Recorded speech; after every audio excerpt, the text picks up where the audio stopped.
It's Thursday, the 27th of February, and welcome to Anomalous Daily.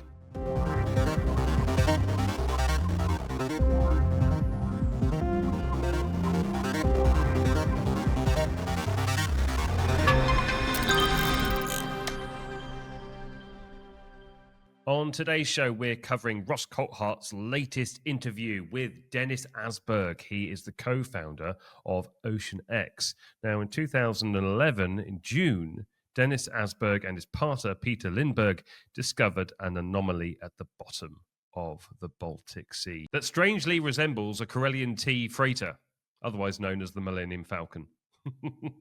You've got to admit it does look like the Millennium Falcon. I joke and I jest, but let's face it, this anomaly is something incredibly strange. It's 90 meters under the water, 60 meters in diameter, and you can't cut it with a hammer and chisel. They can't even get samples of it. It looks like it slid down a mountain. There's burn marks all over it and strange shapes all over it. This can't be a natural phenomenon, can it? Well, let's dive in to part of Ross Coulthart's interview with Dennis Asburg, step by step, and see what we think of it. Now, if you want to watch the whole interview, because I'm only using a few clips in this episode today, so I don't steal all of Ross's work, but if you want to watch the whole interview, it is available on the News Nation YouTube channel, and the link to it will be in the description below. So, without further ado, let's head over to our first clip. This thing is popping up, this odd thing on the monitor. So what were you using? How did you detect it? Was it some sort of scanner? Side scan sonar we use, so that we can see a 2D image of the bottom. We see like 300 meters from in diameter of the bottom. So we have scanned for like 2.5 hours, and then this thing popping up on the monitor. And I remember we were quite surprised. And Peter, my colleague, is looking at me and say, "Dennis, here it's a UFO." And I just, what? It's a round thing we have found there. And we began to measure it and see how the size of it. And it's 60 meters. And for me and Peter and all the other crew members, we have never ever seen anything big like that. Big things and odd things you can see, but not as big as this one. It's so strange looking at that image. I mean, I'm looking at it now and looking at it from the top down. You look at it, you can see the Millennium Falcon. It's insane. It looks just like it. I joke, but, Hollywood has always played a part in sort of soft disclosure. Perhaps that's what's going on here. But I will put an image up on the screen now of the sonar image and the Millennium Falcon. You decide for yourself. But joking aside, looking at this image, this sonar image, you can clearly see that this is an anomaly that doesn't fit in with its surroundings. There's a 1.5 kilometer drag trail behind it as well. This thing has crashed and it's gone into the ocean. I can't see any other way of describing how something this shape and this size ends up on the bottom of the Baltic Sea. Next clip. So you have the original scan, but what really caught my attention was at the end of the documentary, The Mystery Beneath, there's a much more high-resolution scan that you were able to repair from corrupted computer files of another scan that was done. Yep. Describe to me what you see on that scan, and I'm talking about the track of the object. Yeah, what you mean is the multi-beam image we have. It is a round object, 60 meters, and then you have, as you said yourself, 1,500 meters of a track on the bottom. And before that, you have like a mountain with a canyon in it. It looks like, if you play with your mind. It looks like something have crashed into the mountain and then slide on the bottom. Now, I think we'll insert that multi-beam scan image in here because it is quite dramatic, and it's the moment where I sat up and thought, "Wow, this really does look like." And forgive me for saying this, but it does look like a crashed spaceship because you've got what looks like a gouge through that mountain. Then you've got an obvious track going across the sea floor for 1.5 kilometers. And then you've got the object itself sitting on a mound of silt. It looks like an underwater crash. Yeah, you're right. You're right. That's what we all thought when we saw the pictures. We laugh at it, and but at the same time, I take it serious. I think we have found something very, very interesting, and we must be very careful to talk about people about this when we're coming home to the harbor again. And I was very sure. That's why I've never give up. I have been working with this for 10 years, and I have tried my best to get the attention from people. There you have it, a 1,500 meter drag trail behind this anomaly. That's 1.5 kilometers. That's like, forgive my maths, but hey Siri, how many miles is 1.5 kilometers?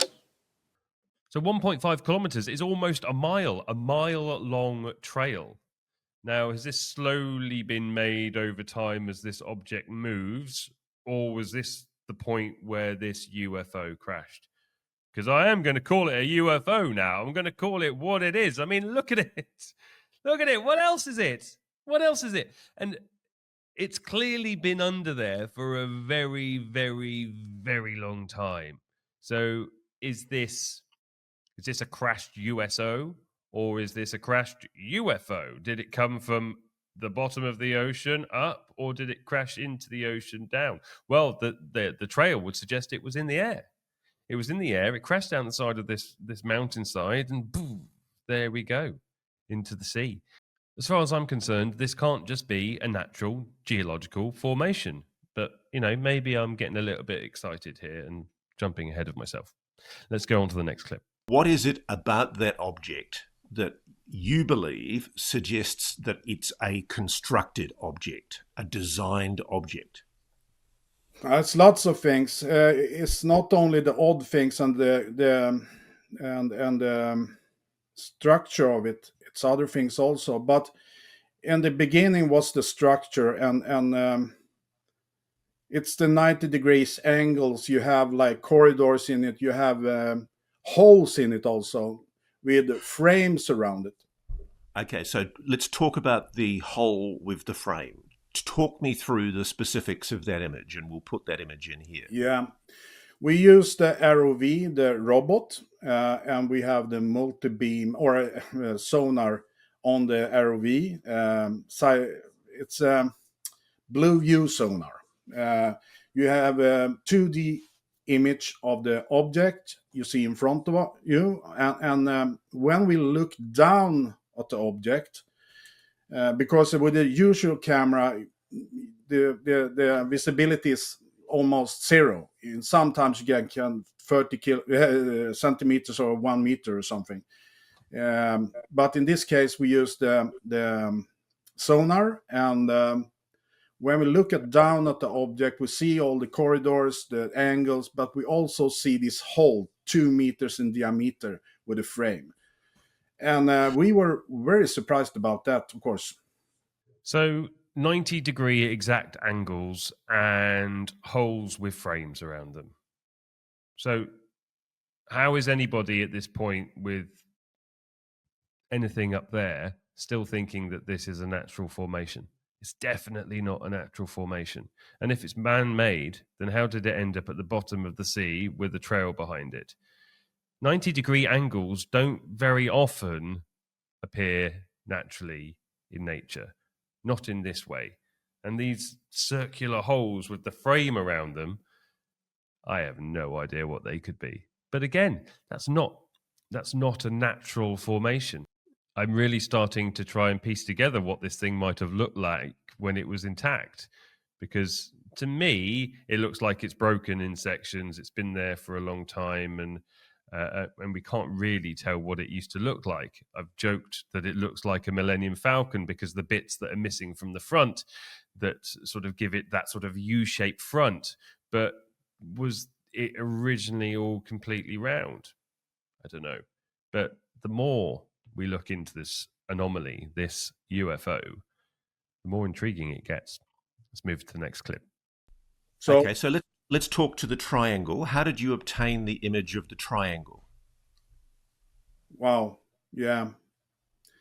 I because a situation we had in Sweden here with a submarine that we not have the chance to salvage. I have lots of time over, so I begin to go deeper into the pictures and analyze all the data I had. And then I found this odd thing, this sign, or as you said, the triangle with a hole in it. And I was quite surprised because I have seen it, not seen the triangle, but I have seen the pictures, but I have never really get deep into the pictures. And I did, and I saw it. Now, for me, the circle inside the triangle here is the most interesting part. It's the clearest image. And I have to admit, when I first saw the image on the left, I couldn't see the triangle.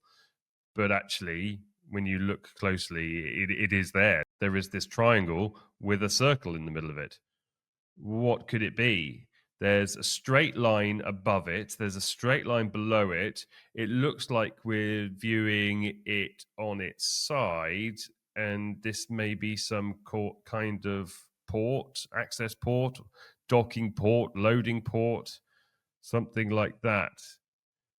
But this sideways image of the anomaly really is starting to seriously look like some kind of spacecraft to me. It's got that feeling to it. I think this is very exciting. Next clip. Let's make your case.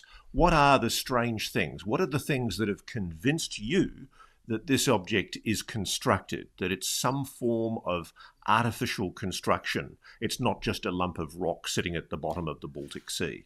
It's a number of things. I cannot say one thing. It's the triangle with a hole in it. That's one thing. It's it's a 60-meter diameter round thing that looks like it's separated from the bottom. You have this track on the bottom also, like 1,500 meters. You have these angles. You have these holes. We have also been with the ROV under it, in the front of it, if you can call it that. And see lots of strange things. It's like burn material, like something have burned on it. It have been upheated. That we have seen, and that's what we have experienced when we have been down there. So you say that when you looked underneath the object, it showed some kind of burn, some kind of material that had oxidized somehow and blackened.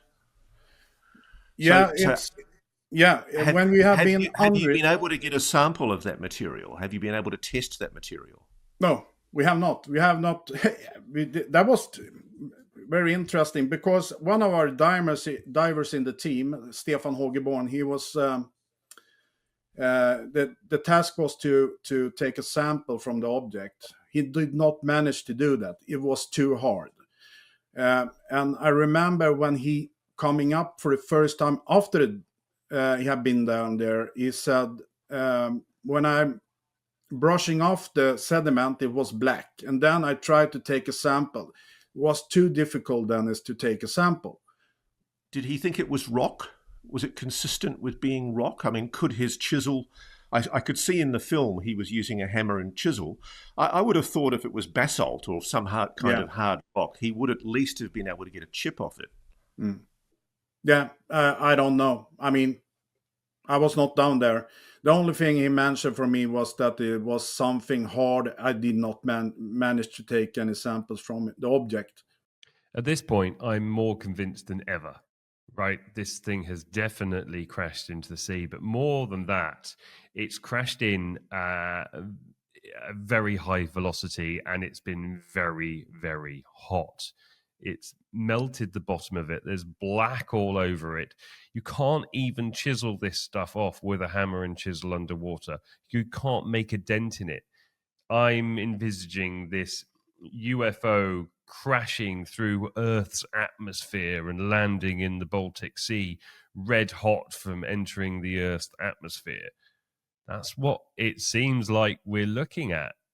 I can't see any other explanation. Now, if this was in an active volcano zone, right, you could say that this object could have started on land and there could have been a volcanic eruption and it slipped into the ocean, and then there's, you know, all the black hardened lava underneath it, and that's what we're seeing.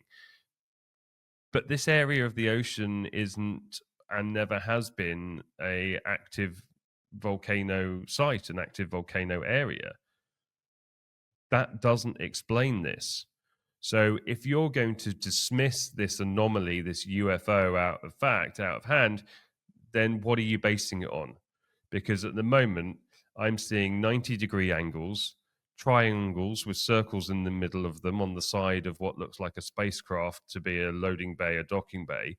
The surface underneath it is charred and molten, and there's a 1.5 kilometer or 1 mile long trail where this thing has crashed into the bottom of the ocean, which also is very hard for things to be molten and hard and burnt at the bottom of the Baltic Sea.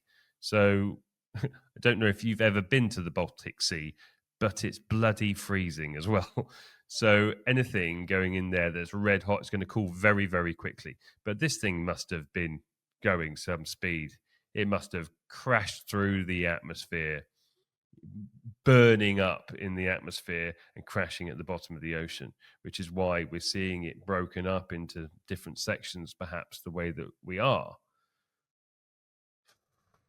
I think that this is a very, very exciting case, and I'm so happy that Dennis Asburg, I think, has got the funding that he needs now to do a proper exploration of this wreckage, and hopefully very soon we're going to get some more answers. Let's close off now with the last segment that I'm going to show you about anomalies that have happened while they're investigating it. And then for the rest of the interview, I'm going to leave that up to you to head over to News Nation and check out the full episode with Ross Coulthart. Yep. So one of the other things I wanted to explore with you, Dennis, is you noticed other anomalies when you were on site. You had all sorts of weird things happening over the object. Can you talk me through what happened? Yeah, lots of things have happened out there. The first time we were out there, we noticed that we have problems with our equipment. The ROV did not work properly. And I remember when Stefan was coming up and explained for me about taking samples, but he said also, Dennis, it's something strange because usually we have 4 to 5 Celsius plus down there. But now Dennis was 0. I have never experienced that before. So he was, very confused about the situation he had down there, and he explained for me. And that's not the only thing. Even his camera stopped working, the light stopped working, and when we talked about that, I said, okay, we have the same problem with the ROV, with the robot. The compass not working properly, and it feels like this thing or whatever it is don't want us to come near it. That's why we did not. It was very difficult to find the spot again with the ROV. So you were getting some kind of electromagnetic interference with your technology? Yeah. Tell me about the radar. You were getting ghost images on the radar as well, weren't you? Yeah. Well, we had. almost every time, but this time it was so clear. We have anchor over the object. We start preparing for the dive, and was blue sky. The sun was shining. No ship near us. We were totally alone that time. And then we look at the radar, and it's popping up like dots on the screen, like something is out there. And I remember Peter and I look at each other and say, okay, what is that? And it should not be anything out here. So I take we go out and look, and we did not see anything. But still, it's popping up everywhere around us. And I'm talking about the area of 150, 200 meters from the ship. And we have no ship there. So, equipment's not working properly, ghost images on screens, lighting not working, RVs not working correctly, all on multiple different occasions around this anomaly. So, leftover technology in this thing that's still working, potentially thousands of years after it crashed. Potentially. Or is it a radiological signature that's interfering with equipment? Or is it all just a coincidence and we're looking at a random formation of rocks under the sea with 90-degree angles with a 60-meter diameter? You make up your mind for yourself. But for me, I personally think there's a lot more to this story, and I'm going to be following it very, very closely. And hopefully we'll be able to get Dennis Asburg or Peter Lindbergh on our Sunday show with Tom Thompson. But I'm going to leave you with this now, and I would love to hear your thoughts. I'd love to hear your comments. Please put it in the comment section. Please make sure you like the video, subscribe to the channel if you haven't already. I do daily videos Wednesday through Saturday, and then we do a live show every Sunday with me and my co-host, Tom Thompson. So if you don't subscribe to the channel, please do so now. It really helps with the algorithm and getting us out to as many people as possible. I thank Ross for this interview. Great job as always. But from me, until next time, take care and goodbye.